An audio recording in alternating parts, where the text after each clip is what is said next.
Bismillahirrahmanirrahim. Assalamualaikum warahmatullahi ta'ala wabarakatuh. Bismillah, alhamdulillah, wassalatu wassalamu ala rasulillah wa ala alihi wa sahbihi wa mawala. Rabbi sholli sadri wa yassirli amri wa hlul 'uqdatam min lisani yafqahu qawli, amma ba'du. Sahabat-sahabat belajar, di tengah arus globalisasi, umat Islam harus menjadikan hukum Islam yang terdapat dalam Al-Quran dan hadis sebagai pedoman untuk menjalani kehidupan. Pedoman tersebut harus dipahami dan dilaksanakan agar umat Islam tidak tersesat dalam menjalani kehidupannya. Hukum Islam bukan merupakan sesuatu yang statis, tetapi mempunyai daya elastisitas yang sejalan dengan arus globalisasi yang bergerak begitu cepat, terutama dalam hukum muamalah. Fleksibilitas dan elastisitas yang dimiliki hukum Islam menyebabkan hukum Islam mampu mengikuti dan menghadapi era globalisasi karena telah mengalami pengembangan pemikiran melalui hasil ijtihad. Oleh karena itu, diperlukan usaha untuk mengembangkan hukum Islam sehingga mampu menjawab perkembangan zaman.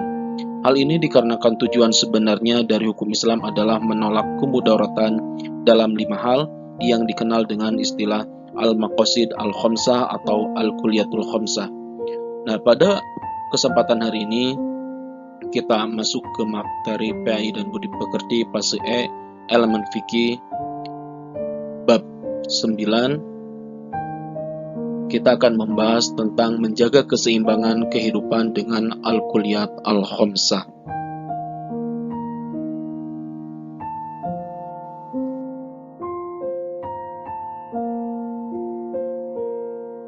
Sebelum masuk ke pembahasan, kita pahami dulu profil pelajar Pancasila.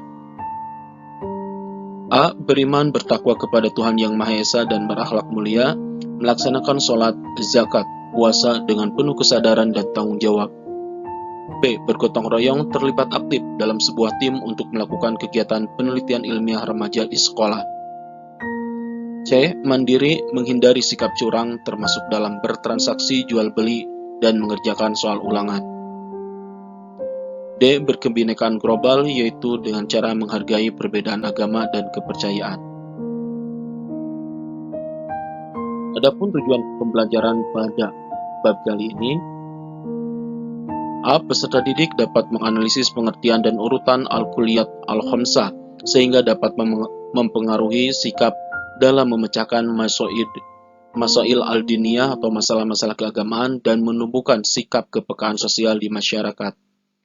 B. Peserta didik dapat menganalisis macam-macam dan penerapan al-kulliyatul al-khamsah sehingga dapat mempengaruhi sikap dan memecahkan masail al-diniyah, masalah-masalah keagamaan, dan menumbuhkan sikap kepekaan sosial di masyarakat.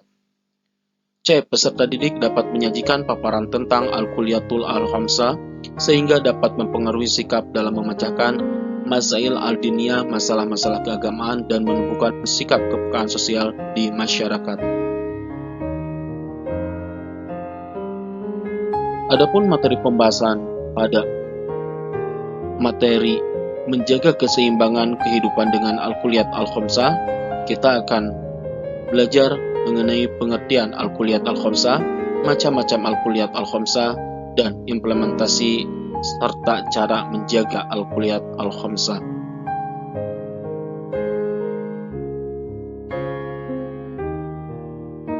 Dimulai dari pengertian al-kulliyat al-khamsah. Islam merupakan agama yang menyeluruh. Ada banyak hukum yang ditetapkan oleh Allah Subhanahu wa Ta'ala sebagai pedoman dan penuntun hidup agar tidak salah jalan dan tujuan. Hukum ini disampaikan melalui Al-Quran dan hadis lewat perantara Rasulullah SAW. Itulah sebabnya keduanya disebut sebagai sumber dan dasar agama. Selain itu, ada ijtihad yang berperan sebagai pengembangan hukum dan mencari jawaban atas problematika yang silih berganti di tengah-tengah masyarakat. Hasil ijtihadnya adalah 5 prinsip hukum yang dikenal dengan istilah al-kulliyat al-khamsah atau disebut juga maqasid al-syariah. Menurut bahasa, kulliyat khamsah berasal dari 2 kata, yaitu kata kulliyat dan kata khamsah. Kulliyat artinya keumuman, keseluruhan atau sempurna, sedangkan khamsah artinya 5. Jika kedua kata digabungkan akan menjadi sebuah istilah yang artinya 5 prinsip-prinsip umum.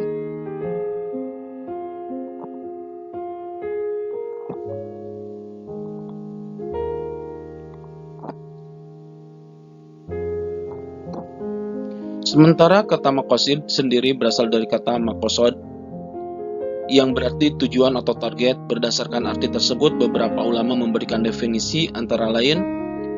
Yang pertama, maqasid syariah merupakan tujuan atau rahasia Allah yang dalam setiap hukum syariat, yang ada dalam setiap hukum syariat. Yang kedua, menurut almarhum Kiai Haji Abdurrahman Wahid atau Gus Dur, Al-Kulliyat Al-Khamsah adalah 5 hak dasar manusia yang harus dilindungi dan diselamatkan apapun latar belakangnya, serta wajib dilindungi hak-hak dasarnya. Pada umumnya, Al-Kulliyat Al-Khamsah merupakan 5 prinsip dasar hukum Islam yang memiliki tujuan untuk kebaikan atau kemaslahatan umat manusia.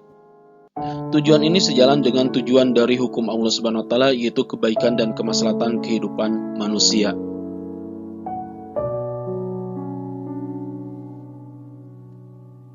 Selanjutnya, macam-macam Al-Kulliyat Al-Khamsah.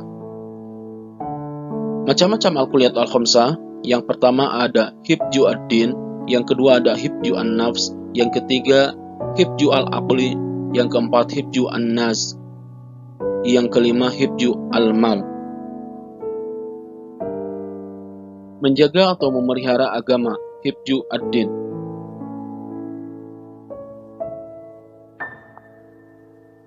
Hifdzu ad-din artinya menjaga atau memelihara agama. Hifdzad din berasal dari 2 gabungan bahasa Arab, yaitu hifdu yang artinya menjaga dan ad-din artinya agama.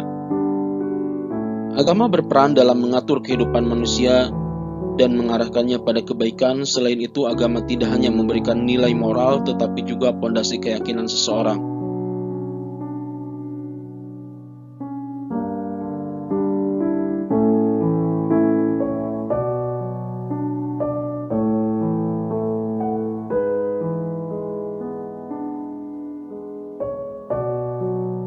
Syariat Islam diturunkan untuk menjaga keberadaan semua agama, baik agama yang dibawa oleh Nabi Muhammad SAW maupun agama yang dibawa oleh para nabi sebelumnya. Dalil menjaga agama atau memelihara agama, Hifdzu ad-din.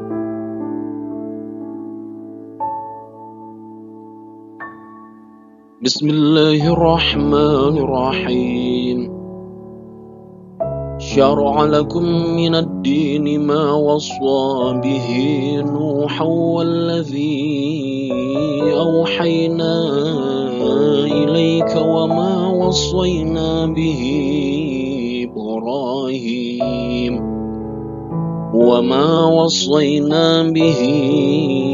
إبراهيم وموسى وعيسى أن أقيموا الدين ولا تتفرقوا فيه كبر على المشركين ما تدعوهم إليه الله يجتبي إليه من يشاء ويهدي إليه من ينيب.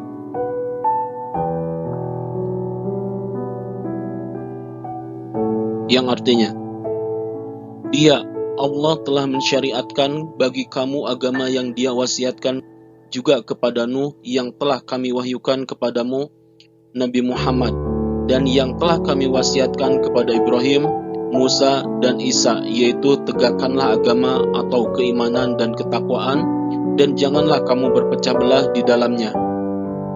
Sangat berat bagi orang-orang musyrik untuk mengikuti agama yang kamu serukan kepada mereka. Allah memilih orang yang Dia kehendaki pada agamanya dan memberi petunjuk pada agamanya bagi orang yang kembali kepadanya. Quran Surat Asy-Syura ayat 13.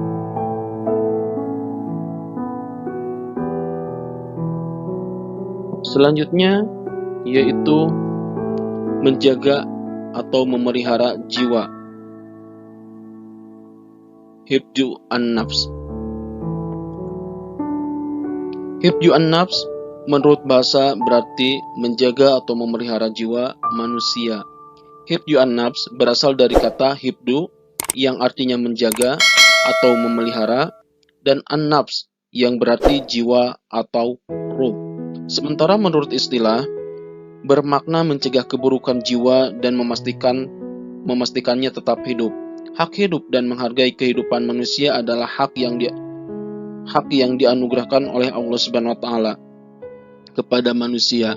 Oleh sebab itu diperlukan hukum yang mengikat sehingga jiwa atau nyawa seseorang dapat terjaga, baik jiwa seseorang yang beragama Islam ataupun non-Islam.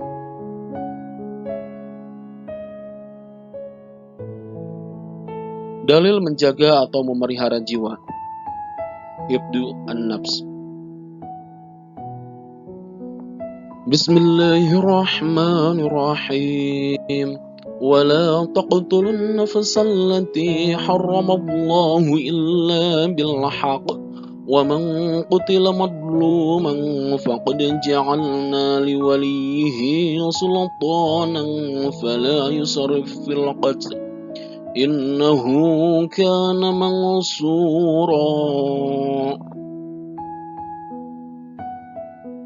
Yang artinya, janganlah kamu membunuh orang yang diharamkan Allah membunuhnya, kecuali dengan suatu alasan yang benar. Siapa yang dibunuh secara teraniaya, sungguh kami telah memberi kekuasaan kepada walinya, akan tetapi janganlah dia walinya itu melampaui batas dalam pembunuhan atau qisas. Sesungguhnya dia adalah orang yang mendapat pertolongan. Quran Surat Al-Isra ayat 33. Selanjutnya menjaga atau memelihara akal, yaitu hifdzu al-aqli. Hifdzu al-aqli secara bahasa artinya memelihara akal. Menurut Al-Quran banyak ayat yang memuji manusia berakal. Secara bahasa, hifdzu terdiri dari dua kata, yaitu hifdzu artinya menjaga atau memelihara, sementara al-aqli artinya akal. Jikalau digabungkan, artinya yaitu menjaga atau memelihara akal.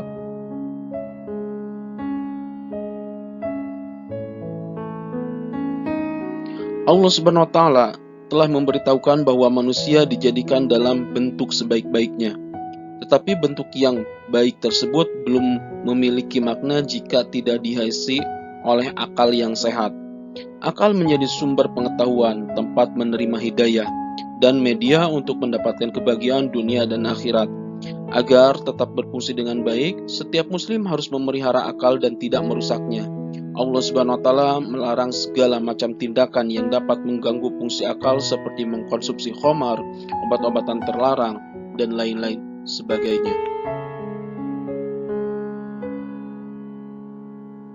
Jadi kewajiban manusia ketika dianugerahi akal oleh Allah Subhanahu wa taala yaitu harus bisa menjaga atau memelihara akal tersebut agar tidak rusak. Baik itu menjaga dari makanan, minuman yang dilarang oleh Allah Subhanahu wa taala ataupun dari memikirkan sesuatu yang membuat akal rusak.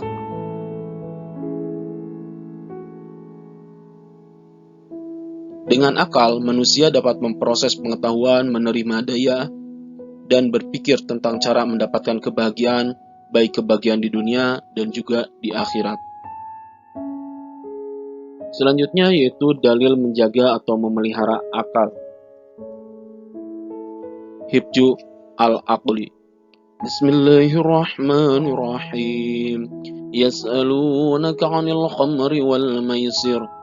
قل فيهما اسم كبير ومنافع للناس واسمهما أكبر من نفعهما. Artinya, mereka bertanya kepadamu Nabi Muhammad tentang khamar dan judi. Katakanlah, pada keduanya terdapat dosa besar dan beberapa manfaat bagi manusia, akan tetapi dosa keduanya lebih besar daripada manfaatnya. Quran Surat Al-Baqarah ayat 219. Selanjutnya yaitu menjaga atau memelihara keturunan atau hifju an-nasl. Hifju an-nasl secara bahasa artinya memelihara keturunan. Hifju dan an-nasl, menjaga keturunan. Islam memberikan perlindungan kepada keturunan dan hal itu menjadi keharusan agar garis keturunan menjadi jelas. Oleh sebab itu, setiap muslim wajib memelihara dan menghormati sistem keluarga agar keturunan dan nasabnya jelas melalui cara yang dibenarkan oleh aturan agama.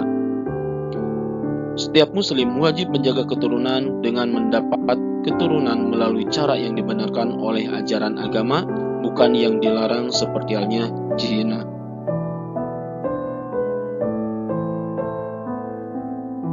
Dalil menjaga atau memelihara keturunan hifju an-nasl. Bismillahirrahmanirrahim. Az-zaniyatu waz-zani fajlidu kulla wahidin minhuma mi'ata jaldah wa la ta'khudhukum bihima ra'fatun fi dinillahi in kuntum tu'minuna billahi wal yawmil akhir. وَلْيَشْهَدْ عَذَابَهُمَا طَائِفَةٌ مِنَ الْمُؤْمِنِينَ. Artinya, pezina perempuan dan pezina laki-laki deralah masing-masing dari keduanya 100 kali, dan janganlah rasa belas kasihan kepada keduanya mencegah kamu untuk melaksanakan agama hukum Allah. Jika kamu beriman kepada Allah dan hari akhir, hendaklah pelaksanaan hukuman atas mereka disaksikan oleh sebagian orang-orang mukmin. Quran Surat An-Nur ayat 2. Selanjutnya yaitu menjaga atau memelihara harta, hifju al-mal. Hifju al-mal secara bahasa terdiri dari dua kata, yaitu hifju yang artinya menjaga atau memelihara dan al-mal artinya harta. Hifju al-mal artinya menjaga harta. Harta merupakan salah satu sebab yang tidak dapat dipisahkan dalam kehidupan.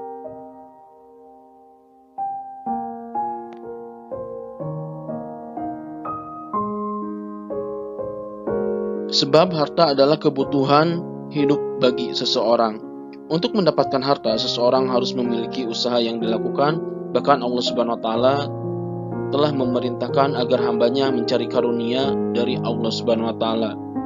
Sebagaimana disampaikan dalam Quran Surat Al-Jumu'ah ayat 10, yang artinya apabila sholat Jumat telah dilaksanakan, bertebarlah kamu di bumi, carilah karunia Allah dan ingatlah Allah sebanyak-banyaknya agar kamu beruntung.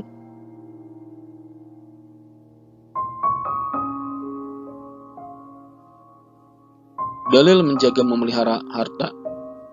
Bismillahirrahmanirrahim. فَإِذَا قُضِيَتِ الصَّلَاةُ فَانتَشِرُوا فِي الْأَرْضِ وَابْتَغُوا مِنْ فَضْلِ اللَّهِ وَاذْكُرُوا اللَّهَ كَثِيرًا لَعَلَّكُمْ تُفْلِحُونَ. Apabila sholat Jumat telah dilaksanakan, bertebarlah kamu di bumi, carilah karunia Allah dan ingatlah Allah sebanyak-banyaknya agar kamu beruntung. Quran Surat Al-Jumu'ah ayat 10. Implementasi dan cara menjaga Al-Kulliyat Al-Khamsah. Yang pertama, implementasi dan cara menjaga agama.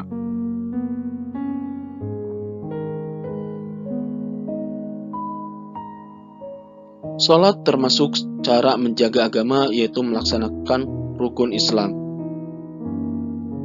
Yang kedua, haji termasuk cara menjaga agama, yaitu melaksanakan rukun Islam. Dan yang ketiga, kekerasan atas nama agama bukan cara tepat memelihara agama, melainkan hal ini dapat menjadi keretakan dalam agama. Yang kedua yaitu implementasi dan cara menjaga jiwa. Cara menjaga jiwa yang pertama yaitu dengan makan dan minum merupakan salah satu cara menjaga kesehatan. Diusahakan ketika kita makan dan meminum yang 4 sehat, 5 sempurna. Yang kedua, yaitu kita harus senantiasa giat berolahraga agar dapat menjaga kebugaran tubuh.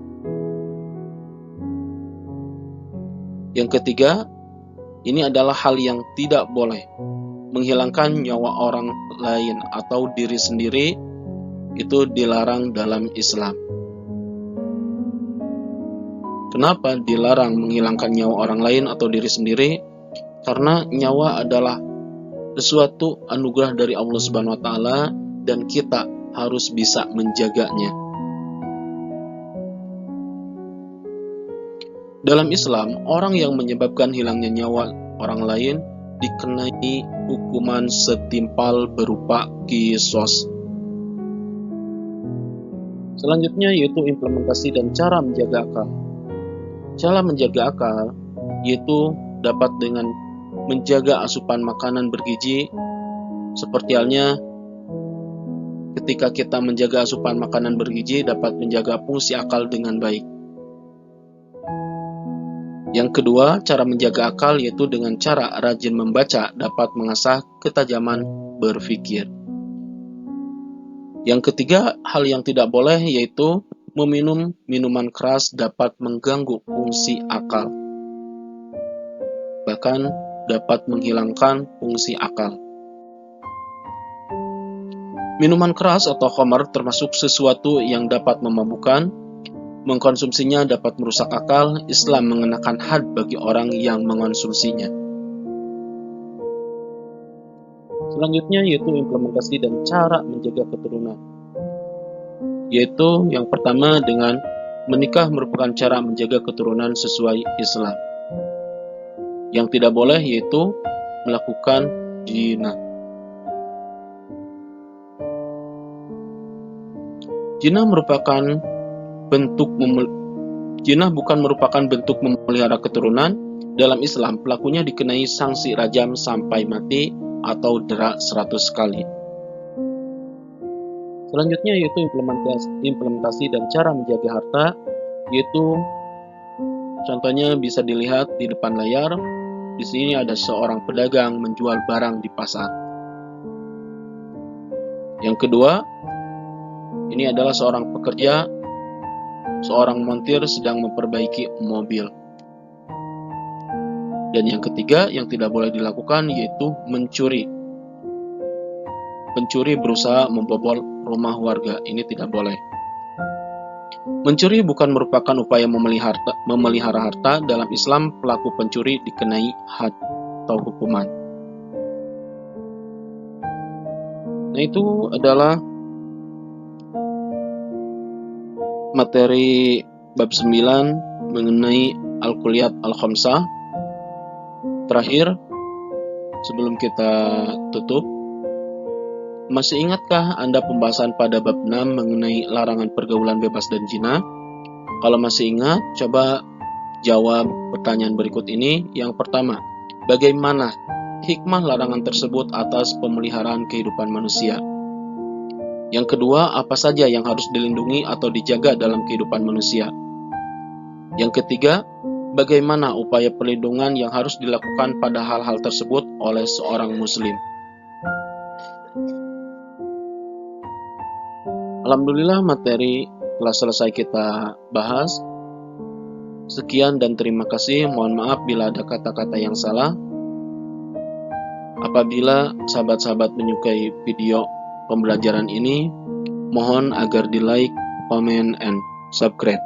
Syukran ala husni ihtimamikum. Wallahul muwaffiq ila aqwamit thoriq. Wassalamualaikum warahmatullahi wabarakatuh.